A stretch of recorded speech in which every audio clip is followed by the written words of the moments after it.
কি কি কাজ করলে রোজা ভেঙে যায়, আজকে আমরা এটা জানবো। কি কাজ করলে রোজা ভেঙে যায় এ নিয়ে আমাদের অনেক জল্পনা কল্পনা, অনেক প্রশ্ন। এক্ষেত্রে আমরা প্রথমেই সিয়ামের সংজ্ঞা উল্লেখ করতে চাই যে সিয়াম কাকে বলে। সিয়াম বা আসসাওম, এটা সংজ্ঞা হচ্ছে আসসাওমু হুয়াল ইমসাক আনিল আকলি ওয়া শুরবি ওয়াল জিমাই মিন তুলুইল ফাজরি ইলা গুরুবিশ শামসি মা'আন নিয়্যাহ। অর্থাৎ খাওয়া অথবা কোনো কিছু পান করা কিংবা স্ত্রী সম্ভোগ করা, এই তিনটা কাজ থেকে বিরত থাকা। কখন থেকে? তুলুউল ফাজর ইলা গুরুবিশ শামস, ফজর থেকে শুরু করে সানসেট পর্যন্ত। এই লং পিরিয়ড অফ টাইমে কোনো ধরনের পানাহার করা যাবে না, স্ত্রীর সাথে ইন্টিমেসিতে যাওয়া যাবে না। নিয়ত সহকারে এই যে আপনি রিচুয়ালসটা পালন করলেন, এই যে বিধানটা আপনি পালন করলেন, এটার নাম হচ্ছে সওম।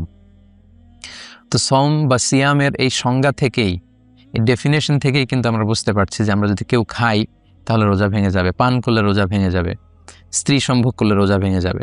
এবং সম্মানিত দিনী ভাই এবং বোনেরা, এই তিনটি মানদণ্ডের কাছাকাছি যে জিনিসগুলো আছে এগুলোর কারণে রোজা ভেঙে যাবে। সরাসরি খাওয়া কিংবা ইনডাইরেক্টলি খাওয়া, এতে রোজা ভেঙে যাবে।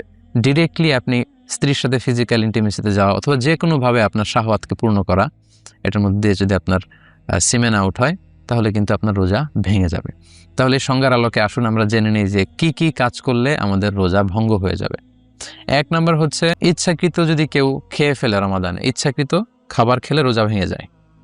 2 নম্বর হচ্ছে ড্রিঙ্কিং ইনটেনশনালি, ইচ্ছাকৃত যদি কেউ ড্রিঙ্কস করে, পান করে, কোনো শরবত খেয়ে ফেলে, পানি খেয়ে ফেলে, জুস খেয়ে ফেলে, রোজা ভেঙে যাবে।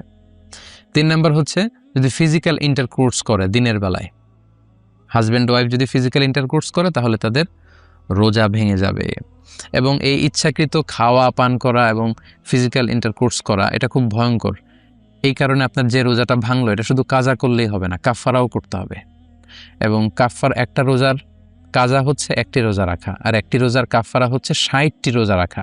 60, আই রিপিট, 60টি রোজা রাখা এবং মুতাতালিয়ান, ধারাবাহিকভাবে, মাঝখানে কোনো গ্যাপ দেওয়া যাবে না। তো এটা খুবই বড় একটা থ্রেট শরিয়ার পক্ষ থেকে এবং বড় একটা ওয়ার্নিং যারা রমাদানের রোজাকে ভঙ্গ করে। এটা পানাহারের কারণে হোক, স্ত্রী সম্ভোগের কারণে হোক, হাজব্যান্ড ওয়াইফের ফিজিক্যাল ইন্টিমেসির কারণে হোক, এতে যদি রোজা ভঙ্গ হয় শুধু কাজা করলেই হবে না, আপনাকে কাফফারাও দিতে হবে। এবং হানাফি এবং মালিকি মাযহাবে এই কাফফারা ওয়াজিব হয় 2টি কারণে, পানাহার এবং স্ত্রী সম্ভোগ। অর্থাৎ আপনি যদি দিনের বেলা ইচ্ছা করে খেয়ে ফেলেন কিংবা ফিজিক্যাল ইন্টিমেসিতে যান স্ত্রীর সাথে, তাহলে আপনার কাজাও লাগবে, কাফফারাও লাগবে। কিন্তু শাফি এবং হাম্বলি মাযহাবে শুধু স্ত্রী সম্ভোগটাকেই কাফফারা ওয়াজিব হওয়ার কারণ হিসেবে উল্লেখ করা হয়েছে। তো আমাদের বাংলাদেশে যেহেতু বেশিরভাগ লোকজনই হচ্ছে বা 90%, মোর দেন 90% হানাফি মাযহাবকে আমরা অনুসরণ করি, তো সেক্ষেত্রে আমরা এটাই সাজেস্ট করব যে যদি আপনি খেয়ে ফেলেন রমজানে ইচ্ছাকৃত, যদি আপনি মানে খাবার খাওয়ার মধ্যে দিয়ে রোজা ভাঙেন কিংবা ফিজিক্যাল ইন্টিমেসির কারণে রোজা ভাঙেন, তাহলে আপনাকে কাজাও করতে হবে, আপনাকে কাফফারাও করতে হবে। সেটা খুবই ভয়ঙ্কর। একটি রোজার কাজা হচ্ছে একটি রোজা পরবর্তীতে রাখা এবং একটি রোজার কাফফারা হচ্ছে 60টি রোজা রাখা। কিন্তু এই 60টি রোজা রাখলেও রমাদানের একটি রোজার যে বারাকা বা মাহাত্ম্য সেটা কিন্তু হাসিল হবে না। So be aware of that. এ ব্যাপারে কিন্তু আমাদেরকে সাবধানে থাকতে হবে, কোনোভাবেই আমরা এই পাপ কাজের সাথে যেন জড়িয়ে না যাই। 4 নম্বর হচ্ছে ভমিটিং ইনটেনশনালি, ইচ্ছা করে যদি কেউ বমি করে তাহলে তার রোজা ভেঙে যাবে। এর দলিল হচ্ছে সুনানে তিরমিজির হাদিস, হাদিসটি সহিহ। আল্লাহর হাবিব সাল্লাল্লাহু আলাইহি ওয়াসাল্লাম বলছেন, মান যারাআহুল কাইউ আই গালাবাহু ফালাইসা আলাইহি কাদা। কারো যদি বমি চলে আসে, মানে বমি তার উপর বিজয় লাভ করে, অর্থাৎ বমি চলে আসলো হুট করে অসুস্থতার কারণে বা খারাপ লাগছে, বমি চলে আসলো, তাহলে কিন্তু তার কাজা করা লাগবে না, রোজা ভাঙবে না। কিন্তু ওমান ইস্তাকা আমাদান, ইচ্ছা করে যদি কেউ বমি আনতে চায় এবং বমি করে ফেলে, ফালইয়াকদি, তার রোজা ভেঙে যাবে এবং সেজন্য এই রোজাটি কাজা করে। তাহলে 4 নম্বরে জানলাম ইচ্ছাকৃত বমি করলে রোজা ভেঙে যায়। 5 নম্বর হচ্ছে মাস্টারবেশন, যেটাকে আরবিতে বলে আল ইস্তিমনা, বাংলায় বলা হয় হস্তমৈথুন। এই কাজ যদি কেউ করে, অর্থাৎ ইচ্ছাকৃতভাবে যদি বীর্যপাত করে, তাহলে সে কারণে কিন্তু আপনার রোজাটি ভেঙে যাবে। সো যুবক ভাইরা, যুবক যুবতীরা খুবই সাবধান, এটা একটা বড় ধরনের পাপ, কবিরা গুনাহ মিনাল কাবায়ের, এবং রমাদানে যদি কেউ এই কাজ করে তার রোজা কিন্তু ভেঙে যাবে। এটার দলিল হচ্ছে সহিহ বুখারীর হাদিস, হাদিসে কুদসি, যেখানে আল্লাহ তাআলা ইরশাদ করছেন, ইয়াদাউ তুআমাহু ওয়া শারাবাহু ওয়া শাহওয়াতাহু মিন আজলি। রোজাদার রমজান মাসে আমি আল্লাহর সন্তুষ্টির জন্য খাবারকে বর্জন করে, পান করাকে বর্জন করে এবং তার শাহওয়াতকে বর্জন করে, তার যে ডিজায়ার, তার যে যৌন তাড়না এটাকে সে অবদমিত করে রাখে, কন্ট্রোল করে রাখে।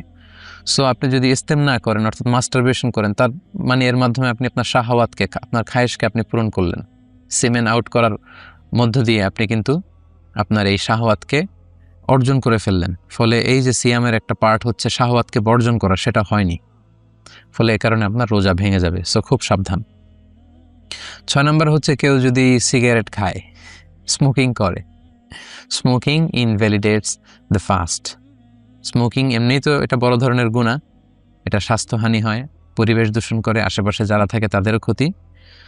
সো যারা স্মোকিং করছেন রমাদানে খুবই সাবধান, আপনাদের রোজা কিন্তু ভেঙে যাচ্ছে। কারণ স্মোকিংয়ের মাধ্যমে যে টোবাকোর যে ধোঁয়া এবং এর মধ্যে কিছু পার্টিকেল কিন্তু আপনার দেহের ভেতরে চলে যাচ্ছে, স্টোমাকে চলে যাওয়ার সমূহ সম্ভাবনা। এই জন্য স্কলাররা বলেছেন যে স্মোকিং করলে রোজা ভেঙে যায়। 7 নাম্বার হচ্ছে নাকে যদি আপনি কোনো ওষুধ দেন, let's a nose drop, it's very sensitive. I repeat, আমি আবার বলছি, নাকে যদি আপনি কোনো ধরনের ড্রপ ইউজ করেন, কারণ our nose is a gateway to reach to our stomach. আমাদের নাক দিয়ে কিন্তু আমাদের স্টোমাকে পানি, খাবার এগুলো পৌঁছে যায়। এজন্য দেখবেন কেউ যদি অসুস্থ হয় তাকে অনেক সময় নাক দিয়ে স্যালাইন দেওয়া হয়, নাক দিয়ে খাবার দেওয়া হয়। তার মানে নাক দিয়ে আমাদের পাকস্থলিতে বা আমাদের স্টোমাকে খাবার পৌঁছানোর একটা গেটওয়ে আছে। সো এই নোজ ড্রপে কিন্তু আপনার রোজা ভেঙে যাবে। এটা ভেরি সেন্সিটিভ, সাধারণত usually it goes in. So এই জন্য স্কলারদের ভিউ হচ্ছে যে আপনি নাকের ড্রপ যদি ইউজ করেন, এটার স্বাদ গলায় চলে যাবে এবং স্টোমাকে চলে যাওয়ার সম্ভাবনা। সো এটাতে রোজা ভেঙে যাবে। তাই আমরা সাজেস্ট করি আপনি রাত্রিবেলায় নাকের ড্রপ ইউজ করবেন। নাক দিয়ে কোনো ওষুধ ইউজ করলে কিন্তু আপনার রোজা ভেঙে যাবে।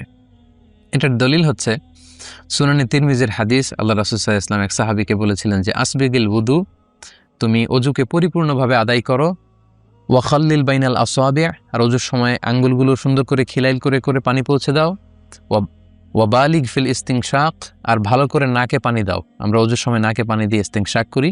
তবে ইল্লা আন তাকুনা সাইমান, তবে তুমি যদি রোজা অবস্থায় থাকো তাহলে নাকে পানি দিতে যেও না, নাকে পানি দিয়ে ভেতরের দিকে টান দিও না। কারণ রোজা অবস্থায় নাকে পানি দিয়ে ভেতরের দিকে টান দিলে এটা আপনার খাদ্যনালী দিয়ে স্টোমাকে, আপনার পাকস্থলীতে পৌঁছে যাওয়ার সমূহ সম্ভাবনা, এতে রোজা ভেঙে যাবে। তাই নাকের ড্রপ যদি আপনি ইউজ করেন আপনার রোজা ভেঙে যাবে। তাহলে সম্মানিত শুধু আমরা এই পয়েন্টটাও ভালো করে আশা করি বুঝতে পারলাম যে আমরা কি কি কাজ করলে আমাদের সিয়াম ভঙ্গ হয়ে যায়। পয়েন্টটিও আমরা আশা করি বুঝতে পেরেছি।